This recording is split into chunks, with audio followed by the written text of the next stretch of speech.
जय जगन्नाथ बंधुगण आज आम जानिबा 15 एप्रिल 2024 सोमवार दिन द्वादश राशि राशिफल विषय रे। एही दैनिक राशिफल चंद्रंको गोचर गणना को नहीं आधारित एवं चंद्रंको गोचर गणना आम जीवन रे बहुत प्रभाव पकई थाए। तो आसंतु सर्वप्रथमे जानिबा आजिर तिथि और राशि नक्षत्र विषय रे।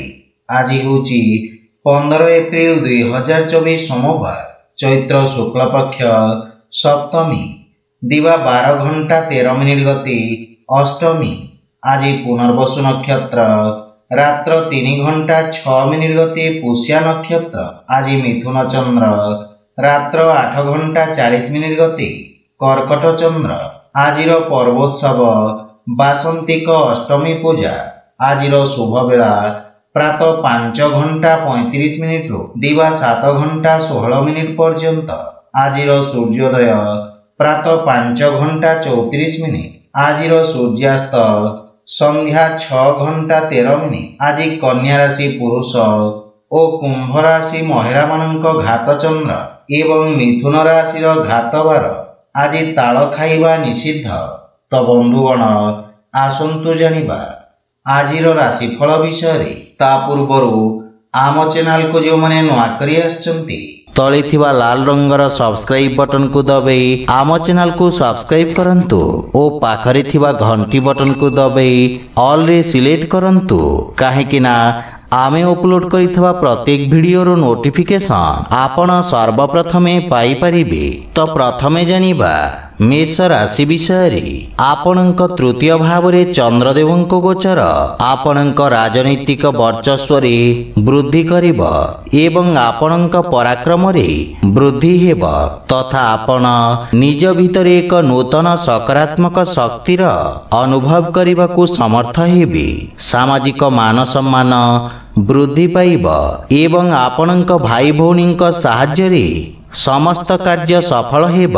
पारिवारिक परिवेश स्वाभाविक रहिब किंतु आपणक भाई भौणी माने किछि समस्यार सम्मुखीन होई पारंती। ससुर घर पक्षरु मध्य किछि वाद विवाद ओ मनमालिन्यर संभावना रहिछि। सेथिपई बुझी विचारी कथावार्ता करंतु। जीवन साथी किछि स्वास्थ्य संबंधित समस्या देखा देई पारे।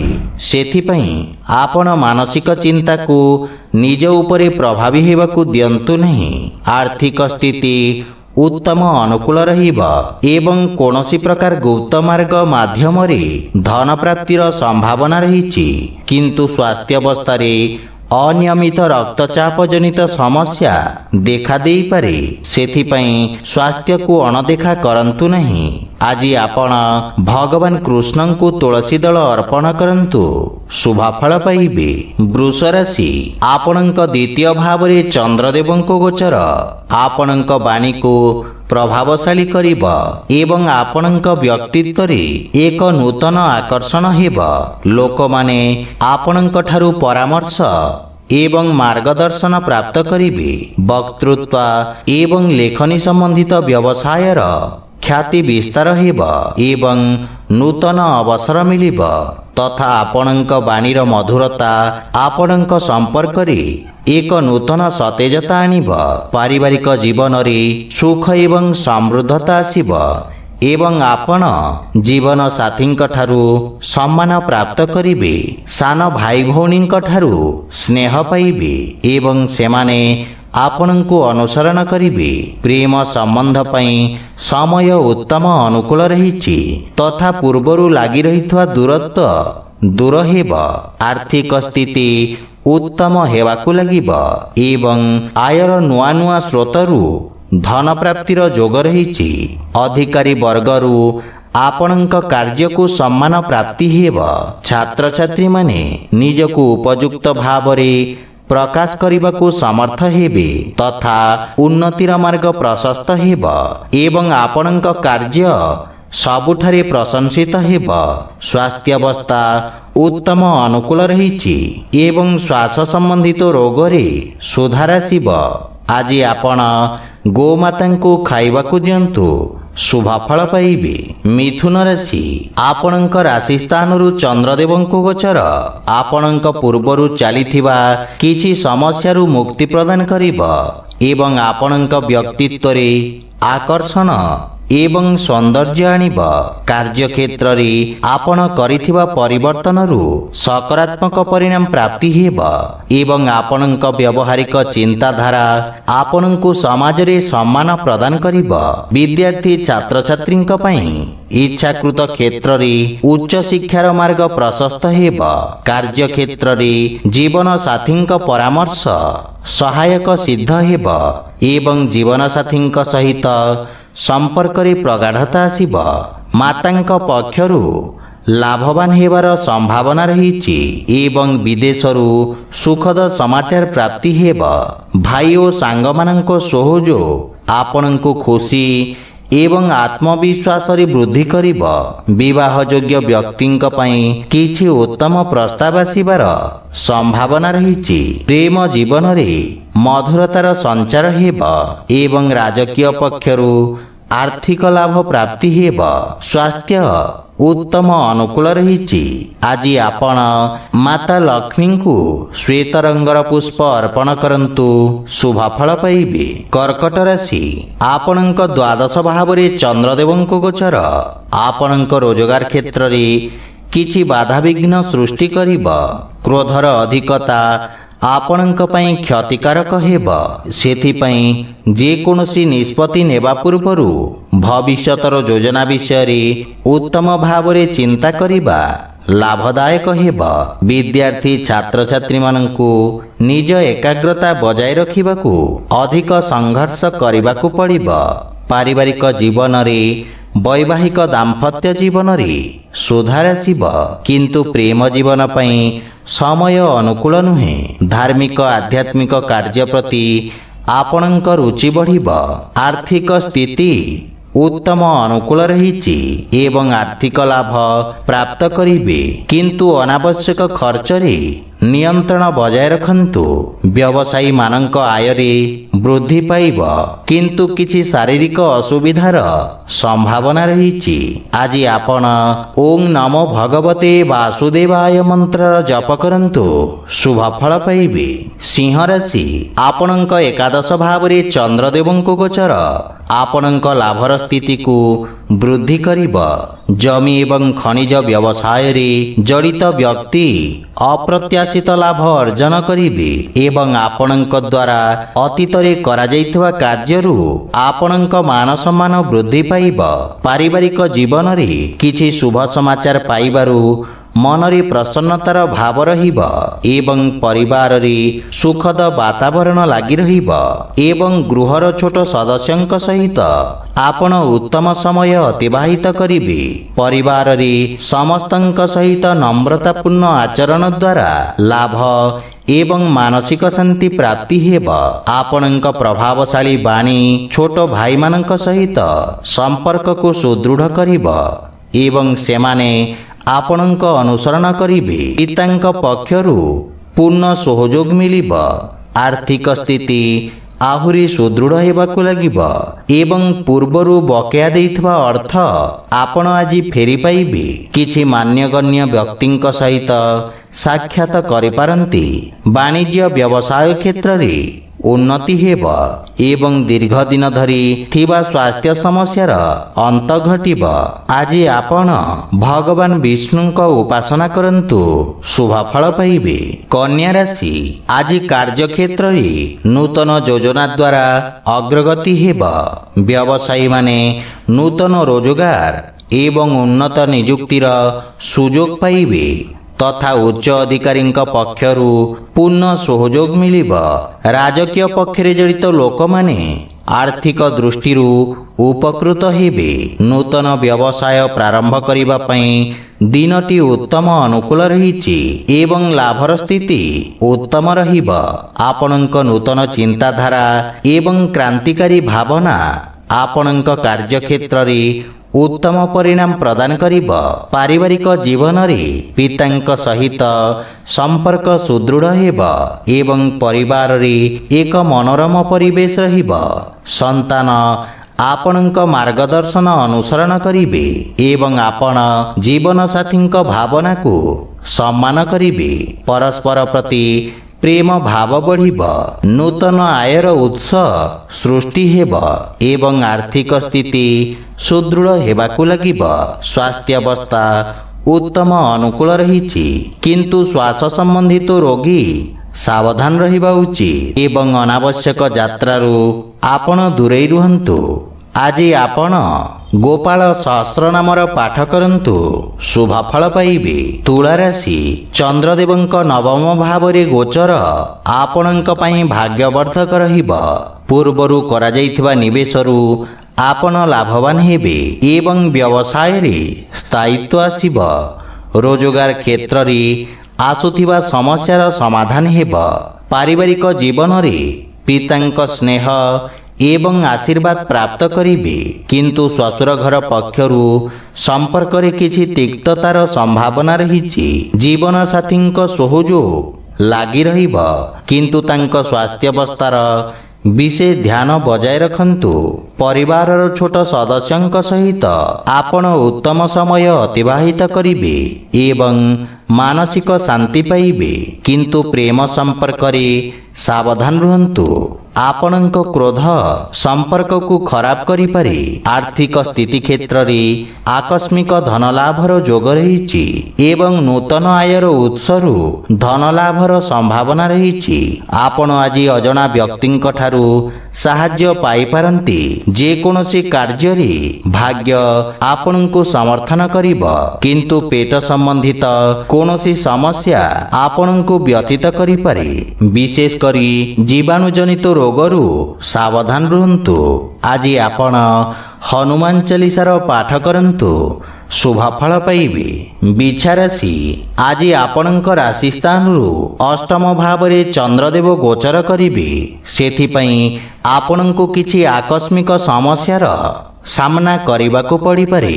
अनावश्यक खर्च आपणंक आर्थिक संतुलन को खराब करि पारे। कार्य क्षेत्र रे अत्यधिक कार्य बा असामंजस्य स्थिति मानसिक चापर कारण हेब एवं परिवार सदस्यंक सहित छोटिया कथा को नहीं मतभेद देखा दे पारे। दैनिक कार्य रे मध्य व्यवधान उत्पन्न हेब एवं भाई भौनींक संपर्क रे तिक्तता आसिबार संभावना रहिछि, किंतु मातांक स्वास्थ्य अवस्थार विशेष ध्यान रखंतु। प्रेम जीवन रे परस्परर भावना को सम्मान दे संपर्क सुदृढ़ हेब। आर्थिक स्थिति क्षेत्र रे अनावश्यक आर्थिक देवानेबारु आपण दूरेई रुहंतु। कोनोसी प्रकारर निवेश किंबा खर्च करिबा पूर्वरु समस्त डॉक्यूमेंट गुडी को भल भावरे जांच करंतु। कोनोसी विश्वस्त व्यक्तिंक समर्थन आपणंक पई सहायक हेब। विद्यार्थी मानंकु निज लक्ष्य हासिल करिबाकू अधिक संघर्ष करिबाकू पड़िब। रोग विष एवं शत्रु मानंक ठारू सावधान रुहंतु एवं स्वास्थ्य प्रति विशेष ध्यान रखंतु। आज आपण महामृत्युंजय मंत्र पाठ करंतु, शुभ फल पाइबे। धनु राशि आपणंक सप्तम भावरे चंद्रदेवंको गोचर आपणंक सहयोगींक द्वारा लाभ प्रदान करिब। वाणिज्य व्यवसाय रे नूतन संपर्क प्रतिष्ठा हेब, जहा पारस्परिक लाभदायक सहभागितारी परिणत हेब। एही समय आपणंक पई अत्यंत शुभ रहिछि तथा भाग्य आपणंक सपक्षरे रहिब। पारिवारिक जीवन रे जीवन साथींक पक्षरु पूर्ण समर्थन मिलिब एवं संतान पक्षरु सुखद समाचार प्राप्ति हेब। कर्म क्षेत्र रे जीवन साथींक परामर्श सहायक सिद्ध हेब एवं पति पत्नींक संपर्क रे प्रगाढ़ता आसिब। भाई और बंधु मानकर समग्र संगठन आपणंक मन को खुशी एवं आत्मविश्वास रे परिपूर्ण करिब। विवाह योग्य व्यक्तिंक पई किछि उत्तम खबर प्राप्ति होई पारे। प्रेम जीवन रे मध्य मधुरतार संचार हेब। आर्थिक स्थिति क्षेत्र रे आर्थिक लाभ प्राप्ति हेब एवं दीर्घकालीन योजना गुड़िकरू ଲାଭବାନ ହେବେ ତଥା ଯୋଜନାବଦ୍ଧ ଭାବରେ କରାଯାଇଥିବା ସମସ୍ତ କାର୍ଯ୍ୟ ସର୍ବୋତ୍ତମ ସଫଳତା ହାସଲ କରିବ ଏବଂ ଆପଣଙ୍କ ସାମାଜିକ କ୍ଷେତ୍ରର ବିକାଶ ହେବ। ନୂତନ କାର୍ଯ୍ୟର ରୂପରେଖା ପ୍ରସ୍ତୁତ କରିବେ ଏବଂ ସ୍ୱାସ୍ଥ୍ୟ ସମ୍ବନ୍ଧିତ ସମସ୍ୟାରୁ ମୁକ୍ତି ପାଇବେ। ଆଜି ଆପଣ ପକ୍ଷୀଙ୍କୁ ଦାନା ଖାଇବାକୁ ଦିଅନ୍ତୁ, ଶୁଭ ଫଳ ପାଇବେ। ମକର ରାଶି, ଆପଣଙ୍କ ରାଶି ସ୍ଥାନରୁ ଷଷ୍ଠ ଭାବରେ ଚନ୍ଦ୍ରଦେବଙ୍କୁ ଗୋଚର ଆପଣଙ୍କ ଖର୍ଚ୍ଚରେ ବୃଦ୍ଧି କରିବ। ଆପଣ ନିଜ ବୁଦ୍ଧି ଏବଂ କୌଶଳ ବଳରେ ନିଜ ସମସ୍ତ ଲକ୍ଷ୍ୟକୁ ହାସଲ କରିବାରେ ସକ୍ଷମ ହେବେ, କିନ୍ତୁ ଆପଣଙ୍କ କିଛି ଗୁପ୍ତ ଶତ୍ରୁ ଆପଣଙ୍କ ଭାବମୂର୍ତ୍ତିକୁ ନଷ୍ଟ କରିବାର ପ୍ରୟାସ କରିବେ। ଆପଣ ନୂତନ ଲୋକଙ୍କ ସହିତ ଦେଖା ସାକ୍ଷାତ କରିପାରନ୍ତି। କ୍ୟାରିୟରରେ ଉତ୍ତମ ଉନ୍ନତିର ଯୋଗ ରହିଛି ଏବଂ ଆପଣ ନୂତନ କାର୍ଯ୍ୟ କରିବାକୁ ପ୍ରୟାସ କରିବେ। କାର୍ଯ୍ୟକ୍ଷେତ୍ରରେ ସ୍ଥିତିରେ ସୁଧାର ଆସିବ ଏବଂ ସହକର୍ମୀଙ୍କ ପରାମର୍ଶରୁ ଆପଣ ଉପକୃତ ହେବେ। ମାତୃଳ ଘର ପକ୍ଷରୁ ପୂର୍ଣ୍ଣ ସହଯୋଗ ଓ ମାର୍ଗଦର୍ଶନ ପ୍ରାପ୍ତି ହେବ, କିନ୍ତୁ ପାରିବାରିକ କଳହରୁ ଆପଣ ଦୂରେଇ ରୁହନ୍ତୁ ତଥା ପରିବାର ସଦସ୍ୟଙ୍କ ସ୍ୱାସ୍ଥ୍ୟାବସ୍ଥାର ଯତ୍ନ ନିଅନ୍ତୁ। ପ୍ରେମ ଜୀବନରେ ବାଣୀର କଠୋରତା ହେତୁ ସମ୍ପର୍କରେ ଫାଟ ସୃଷ୍ଟି ହୋଇପାରେ, ସେଥିପାଇଁ ଅନାବଶ୍ୟକ ବାଦବିବାଦ ଓ ଯୁକ୍ତିତର୍କରୁ ଦୂରେଇ ରୁହନ୍ତୁ। ଯଦି ଆପଣ ବ୍ୟବସାୟିକ ଋଣ ପାଇଁ ପ୍ରୟାସ କରୁଛନ୍ତି, ତାହେଲେ କୌଣସି ପରିଚିତ ବ୍ୟକ୍ତିଙ୍କ ସାହାଯ୍ୟ ପାଇବାର ସମ୍ଭାବନା ରହିଛି। ଗଣ୍ଠିପୀଡ଼ା ଯନ୍ତ୍ରଣା ଭୋଗୁଥିବା ରୋଗୀମାନେ ଉପକୃତ ହେବେ। ଆଜି ଆପଣ ବୃଦ୍ଧ ଲୋକଙ୍କୁ ସାହାଯ୍ୟ କରନ୍ତୁ, ଶୁଭ ଫଳ ପାଇବେ। କୁମ୍ଭ ରାଶି, ଆଜି ଆପଣଙ୍କ ପଞ୍ଚମ ଭାବରେ ଚନ୍ଦ୍ରଦେବଙ୍କୁ ଗୋଚର ଆପଣଙ୍କ କାର୍ଯ୍ୟକ୍ଷେତ୍ରରେ କୌଣସି ପରିଚିତ ବ୍ୟକ୍ତିଙ୍କ ମାଧ୍ୟମରେ ଲାଭର ସ୍ଥିତି ପ୍ରଦାନ କରିବ। ବିଦ୍ୟାର୍ଥୀ ଛାତ୍ରଛାତ୍ରୀମାନେ ସେମାନଙ୍କର ସମୟର ସମ୍ପୂର୍ଣ୍ଣ ଉପଯୋଗ କରିବାରେ ସକ୍ଷମ ହେବେ ଏବଂ ଏହି ସମୟ ମଧ୍ୟରେ ନୂତନ ଜ୍ଞାନ ଏବଂ ଅଭିଜ୍ଞତା ହାସଲ କରିବେ। ପାରିବାରିକ ଜୀବନରେ ସନ୍ତାନଙ୍କ ଉନ୍ନତିରେ ଆପଣ ବିଶେଷ ଆନନ୍ଦ ପ୍ରାପ୍ତ କରିବେ ଏବଂ ସନ୍ତାନ ଆପଣଙ୍କ ଆଜ୍ଞାକାରୀ ହେବେ। ଭାଇ ଓ ଭଉଣୀମାନଙ୍କ ସହଯୋଗରେ ଆପଣଙ୍କର ସମସ୍ତ କାର୍ଯ୍ୟ ସଫଳତାର ସହିତ ସମ୍ପନ୍ନ ହେବ। ପରିବାରରେ ସୁଖ ସମୃଦ୍ଧି ଲାଗି ରହିବ ଏବଂ ଜୀବନସାଥୀଙ୍କ ପୂର୍ଣ୍ଣ ସମର୍ଥନ ପାଇବେ। ବିଦେଶରୁ କିଛି ଭଲ ଖବର ପାଇ ମନ ଖୁସି ହେବ ଏବଂ ବଡ଼ ଭାଇଙ୍କ ବିଶେଷ ସମର୍ଥନ ଆପଣଙ୍କ ଅଗ୍ରଗତିର କାରଣ ହେବ, କିନ୍ତୁ ପିତାଙ୍କ ସ୍ୱାସ୍ଥ୍ୟ ପ୍ରତି ବିଶେଷ ଯତ୍ନ ନେବା ଆବଶ୍ୟକ। ଆର୍ଥିକ ସ୍ଥିତି କ୍ଷେତ୍ରରେ ଆର୍ଥିକ ଅଭିବୃଦ୍ଧି ହେବ, କିନ୍ତୁ ପାରିବାରିକ ଖର୍ଚ୍ଚରେ ବୃଦ୍ଧି ମାନସିକ ଚାପ ଉତ୍ପନ୍ନ କରିପାରେ। ସ୍ୱାସ୍ଥ୍ୟରେ ଉନ୍ନତି ହେବ, କିନ୍ତୁ ସତର୍କତା ବଜାୟ ରଖନ୍ତୁ। ଆଜି ଆପଣ ଅସହାୟ ବ୍ୟକ୍ତିଙ୍କୁ ଭୋଜନ ଦାନ କରନ୍ତୁ, ଶୁଭ ଫଳ ପାଇବେ। ମୀନ ରାଶି, ଆପଣଙ୍କ ରାଶିରୁ ଚତୁର୍ଥ ଭାବରେ ଚନ୍ଦ୍ରଦେବଙ୍କ ଗୋଚର ଆପଣଙ୍କ ବ୍ୟବସାୟ କ୍ଷେତ୍ରର ବିସ୍ତାର ପାଇଁ ଯୋଜନା ଉପରେ କାର୍ଯ୍ୟ କରିବାର ଅବସର ପ୍ରଦାନ କରିବ। ଆପଣ ଭବିଷ୍ୟତ ଯୋଜନାଗୁଡ଼ିକ ବିଷୟରେ ବିଚାର ବିମର୍ଶ କରିବେ ଏବଂ କାର୍ଯ୍ୟଶୈଳୀର ସମୀକ୍ଷା କରିବେ, କିନ୍ତୁ ସହକର୍ମୀମାନଙ୍କ ସହିତ ଆପଣଙ୍କ ବ୍ୟବହାରର ବିଶେଷ ଧ୍ୟାନ ରଖନ୍ତୁ, ଅନ୍ୟଥା ଆପଣଙ୍କ ପ୍ରତିଛବି କ୍ଷତିଗ୍ରସ୍ତ ହୋଇପାରେ। ମାତାଙ୍କ ସହିତ କିଛି ବୈଚାରିକ ମତଭେଦ ଦେଖାଦେଇପାରେ, କିନ୍ତୁ ଆପଣ ନିଜ ବୁଦ୍ଧି ଏବଂ ଆତ୍ମବିଶ୍ୱାସ ସହିତ ପରିସ୍ଥିତିକୁ ନିୟନ୍ତ୍ରଣ କରିବାରେ ସକ୍ଷମ ହେବେ। ପାରିବାରିକ ସୁଖରେ କିଛି ଅଭାବ ଦେଖାଦେବ ଏବଂ ଘରର ରକ୍ଷଣାବେକ୍ଷଣ ପାଇଁ ଆପଣ ଖର୍ଚ୍ଚାନ୍ତ ହେବେ, କିନ୍ତୁ ପିତାଙ୍କ ମାର୍ଗଦର୍ଶନରୁ ଲାଭବାନ ହେବେ। ଶ୍ୱଶୁର ଘର ପକ୍ଷରୁ ସମ୍ପର୍କରେ ମଧୁରତା ଆସିବ, କିନ୍ତୁ ଗୃହର କୌଣସି ସଦସ୍ୟଙ୍କ ସ୍ୱାସ୍ଥ୍ୟାବସ୍ଥାକୁ ନେଇ ଆପଣ ଚିନ୍ତିତ ରହିବେ। ଆର୍ଥିକ ସ୍ଥିତି କିଛି ମାତ୍ରାରେ ଚାପଗ୍ରସ୍ତ ରହିପାରେ। ନଗଦ ଧନର ଅଭାବ କିଛି କାର୍ଯ୍ୟରେ ଅସ୍ଥାୟୀ ଅବରୋଧ ଉତ୍ପନ୍ନ କରିବ ଏବଂ ମାନସିକ ଚାପ ଆପଣଙ୍କ ସ୍ୱାସ୍ଥ୍ୟାବସ୍ଥାକୁ ପ୍ରଭାବିତ କରିବ। ସେଥିପାଇଁ ମନକୁ ଏକାଗ୍ର ଏବଂ ଶାନ୍ତ ରଖିବାର ପ୍ରୟାସ କରନ୍ତୁ। ଆଜି ଆପଣ ମାତା ଲକ୍ଷ୍ମୀଙ୍କ ଉପାସନା କରନ୍ତୁ, ଶୁଭ ଫଳ ପାଇବେ। ତ ବନ୍ଧୁଗଣ, ଏହା ଥିଲା ଆଜିର ଦ୍ୱାଦଶ ରାଶିର ରାଶିଫଳ ବିଷୟରେ। ଯଦି ଭିଡ଼ିଓଟି ଆପଣମାନଙ୍କୁ ଭଲ ଲାଗିଥାଏ, ଲାଇକ୍, ସେୟାର ଓ କମେଣ୍ଟ କରି ଜଣାନ୍ତୁ ଏବଂ ଏହିପରି ନିତିଦିନ ନିଜ ରାଶିଫଳ ବିଷୟରେ ଜାଣିବା ପାଇଁ ଆମ ଚ୍ୟାନେଲକୁ ସବସ୍କ୍ରାଇବ୍ କରନ୍ତୁ ଓ ପାଖରେ ଥିବା ଘଣ୍ଟି ବଟନକୁ ଦବାଇ ଅଲ୍ରେ ସିଲେକ୍ଟ କରନ୍ତୁ। ଜୟ ଜଗନ୍ନାଥ।